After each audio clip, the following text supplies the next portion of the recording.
The power of trusted advisors and coaching.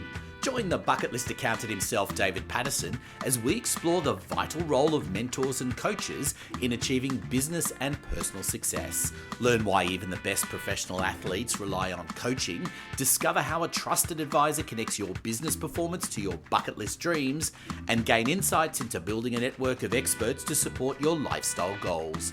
This episode provides a roadmap for moving beyond simple accounting to creating a life of purpose and fulfillment.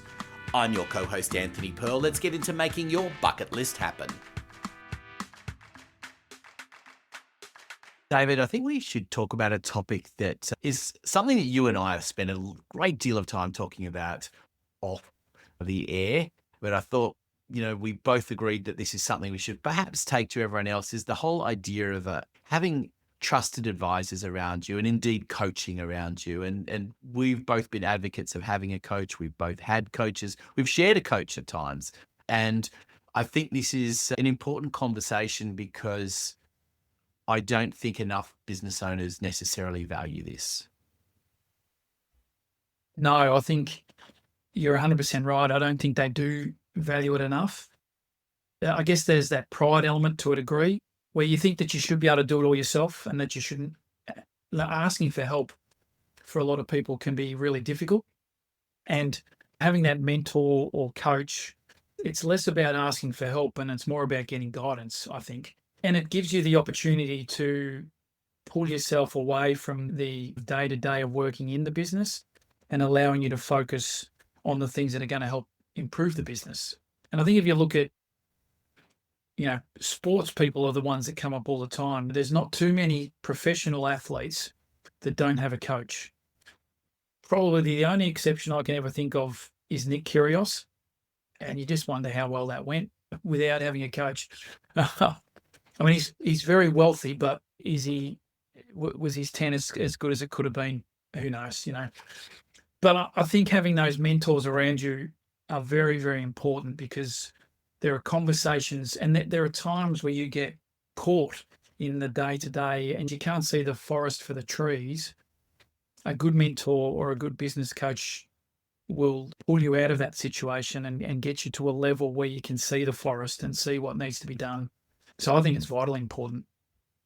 I think we take that and look at this whole idea of trusted advisor. And I know particularly in the accounting space, it's a term that has been thrown around quite a bit, that accountants need to move from just being an accountant who does your tax to being the trusted advisor. And with great reason, because having that expertise around you, having someone you can trust, and indeed, that's what I love about the conversations that we have on the podcast, is it's so much about personal things, bucket lists that are so central to what you're doing. But you need that trust factor and you need to have someone that can advise you to make sure that your dreams and goals are being achieved. It's too hard to do it on your own. Oh, it's way too hard to do it on your own. And I think from my perspective as an accountant, one of the benefits that we have is that we're dealing with a wide range of businesses, different industries, different sizes. So we get a really good overall view of the issues that businesses face and the problems that they have. And whilst they may be different businesses, you can adapt certain situations to people's own business. And you can use other businesses as an example without saying who they are. But you can say, I had another client who had this situation. This is what they did. Maybe we could use that or adapt it a little bit and bring it into your business and see what the changes are. So I think the fact that we have such a wide range of businesses that we work for certainly gives us experience and knowledge that others don't have that we can pass on to clients. So I think it's, you tap into that and use it. Yeah, and I think that's such an important space to be aware that you need trusted advisors around you in lots of different aspects. But indeed, I think that the great thing about having that strong relationship with someone such as yourself is that you've got lots of connections around you as well, and in places that people may not necessarily think are obvious, which is what I love about the whole concept of the bucket list that we talk about on this show. Because the obvious one is, David, do you know a bookkeeper? I'm sure you know several that you can put in contact with. The next obvious one might be a legal one, but there's lots of others that are not so obvious that you can have connections with that are central to this whole concept of a bucket list, which is so much about how you live your life, how you want your life to be in the future. 100%. And I think if I just take a step back, when I was younger, I can remember partners in the firms that I was working for talking about wanting to have a one-stop shop, like to put a fence around their clients in a way. And their concept of a one-stop shop was having a financial planner that they could refer to, having a legal bloke that they could refer to, a bookkeeper, and a legal person. So it was all kind of business service related, which is great. But I think, from an overall perspective of being able to live your best life and give yourself the best chance of living your best life, there's a whole range of other areas that you need to be able to tap into. You need to make sure that you're eating well. You need to make sure that you're exercising, which unfortunately I'm not doing that well at the minute, but I know it's there. And you need to make sure that your sort of mental health is on track to be able to get through the tough times and work towards and being in the best position that you can be in to do the things that you want to do. I mean, I think that's such an important aspect to do those things you want to do and understand that having someone there that you trust, that has other people they trust, that can bring you into that circle and extend that is so important. I know, from a marketing perspective, you often ask people, how many people do you know that can help you get things done for your business? Because it's so important to be able to do that and to be able to, in your case, be able to offer that to people is taking it to another level as far as relationships are concerned with an accountant. Yeah, it is. Absolutely is. And it's certainly not something that I thought about it in the early days. And maybe this is an element of getting a little older as well, is you understand the importance of eating well, getting plenty of fluids and exercising and the like, as well as knowing the people that can help you with marketing and knowing the people that can help you with legal and stuff and knowing people that can help you plan for your future, save and invest and do all that kind of stuff. The whole thing, each part of that is so important to helping you achieve your goals. So to have that ring of people that you can have the confidence in, I think is very important. And understanding that you can't be good at all those areas. You can be good in one or two of those areas, but don't be afraid to reach out in the areas that aren't your area of expertise.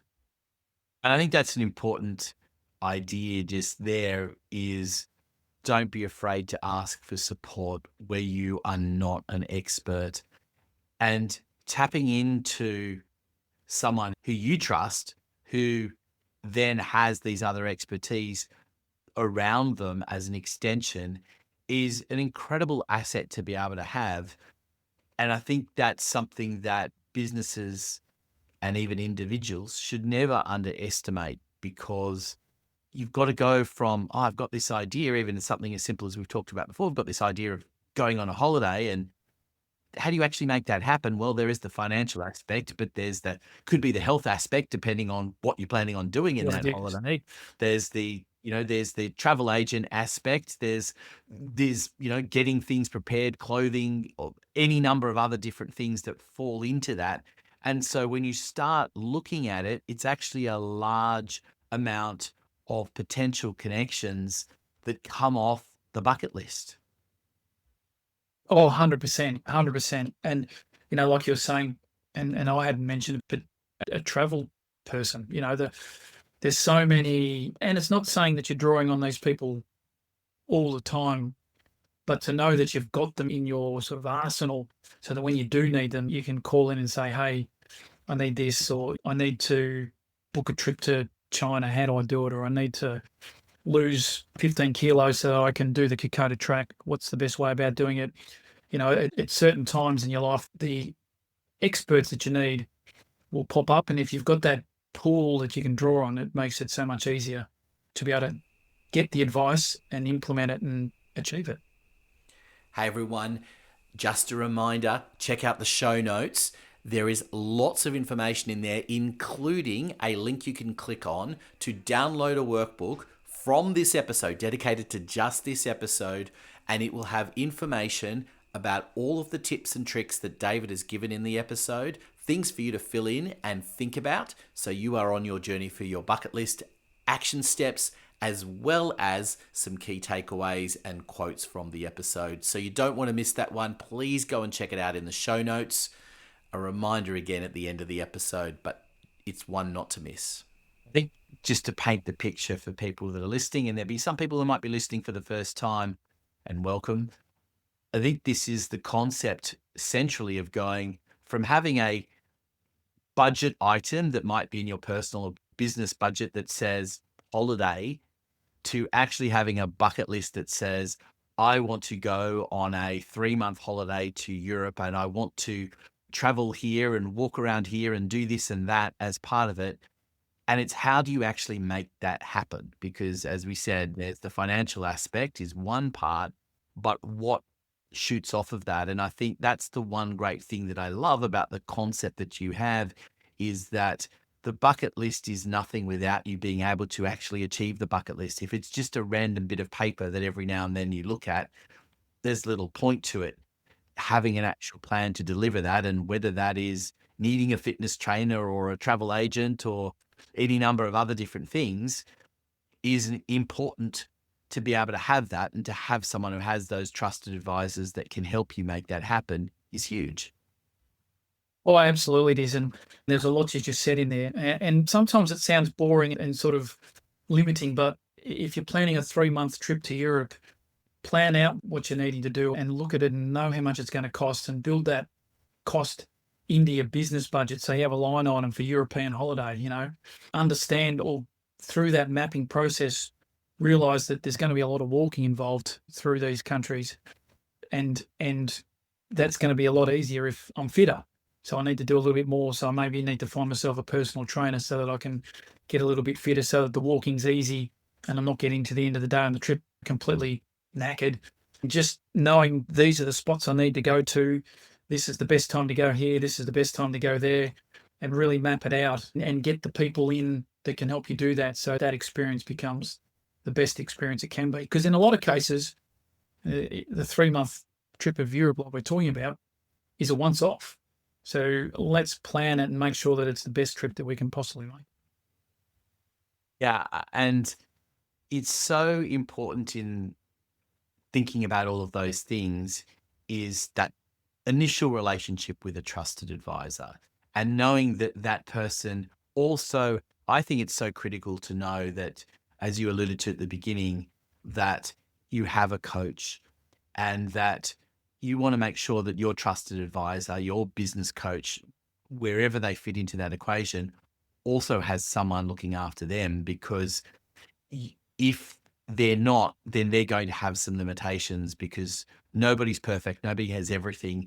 You need to have that degree of things happening for you. And I think that's got to be part of the process of choosing who you want to deal with and who you want to bring into your circle of trusted advisors.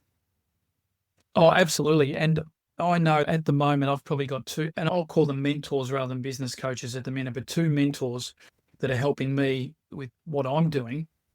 And I know that both of them have got mentors that they use that are helping them do what they're doing. And to me, it's an added level of comfort to know that they're using someone that they trust and that they believe in. It kind of gives me an added level of confidence and trust in the people that I'm dealing with. So I think everyone needs them. Everyone in business needs a coach or a mentor to help them get through. They'll get through without it. They'll get through so much better with it. That is very well put, and an extremely important point. And I think with all of this, when you talk about this relationship with a trusted advisor, is that, like any relationship, you have to review it. And sometimes those relationships need to be changed because they're not delivering what you need, and things have changed for you, for them. And that's okay. I think it's important. It doesn't have to be like a marriage where you feel there's a certain permanency to it and it takes a lot of effort to want to move on. Sometimes you have to do that to make sure things are always aligned. And I think that's a message perhaps to people just thinking purely in the simple terms of the relationship they have with their accountant. Is their accountant forming that relationship that they need as a trusted advisor? They may be very good at what they do and delivering, your tax and those things, but are they the trusted advisor that you need in your business? If the answer is no, then you need to think about where you go. But how do you actually, I guess, work out who is going to be right for you? How do you've got to make some kind of list, really, probably a bucket list of what you need to find the right trusted advisor. 100%. And having a really good understanding of and sometimes you don't fully know what it is you need, but as best you can get an understanding of what you're going to this person for. What are there areas that you're trying to fix? Are there specific areas that you're trying to fix? And have them down. And it may be that I'm going to use the word interview, but you may need to talk to two or three different business coaches, or four or five. You may have to have conversations with four or five before you find the one that fits. And I think, how do you know the one that fits? I mean, the short answer to that is you don't. There's an element of faith that you have to have and jump in and try it. But you've also got to then jump in and try it with a clear idea of what you're hoping the outcome to be. If it's a period of time where that outcome's not being achieved, then maybe that person's not quite right. And I have no doubt that during the relationship with them, you'll have gleaned information. So at no point in time is it a waste of time. I think you'll get snippets out of most conversations you'll have with coaches and mentors. But be ready and be prepared, like you said, to change who you're dealing with if it's not quite fitting in with what you're trying to do. Or if it just even, sometimes without, um, to quote the castle, sometimes the vibe's just not there. Absolutely. I guess sort of finish up with this conversation with just asking you to recall a story perhaps of one of your clients that's come to work with you and had that realization that, wow, this is different level to perhaps where I expected. They might have come originally thinking that you're just an accountant and then realized that, hang on, we're in a different league here and we're talking about things and achieving things that we perhaps didn't realize we could do at the beginning. Think without using any one specific, I mean, as soon as we start talking about their bucket list and what their goals are, and then attaching those goals to their business, the relationship's already different because they've never been asked what their bucket list goals are. They've never been asked what their goals are. They've never had those goals linked to their business. They've never worked on their business with a view of achieving those goals. People that are trusted accountants who are doing the advisory work tend to focus on the numbers. I mean, rather than the emotional side of things, the personal side of things. So as soon as people come in here, the personal side of things is what we focus on first. So from the first time we meet, it's different. And it's things that they haven't talked about before, which is why it's sometimes hard to get that conversation going because they've never had that conversation before. So they feel a little reluctant to share too much. But then as the relationship builds, you find that they start to share more and more. Yeah, it's really right from conversation one where they realize it's different. I think if I can just wrap things up for everyone listening into this episode, if you can get one really good trusted advisor around you, the great thing is they will be able to connect you to other trusted advisors to help you get done what you need to get done in your business. Start off with one that is going to connect with what your bucket list is in whatever format that takes, because that's the key to starting it. Absolutely. Well said. Couldn't have said it better. The Bucket List Accountant podcast is brought to you by David Patterson and his team at Bucket List Accountant. Go and visit their website for more information, details of course in the show notes. I'm Anthony Pearl, your host from Podcast Done For You. We look forward to having your company in the next episode.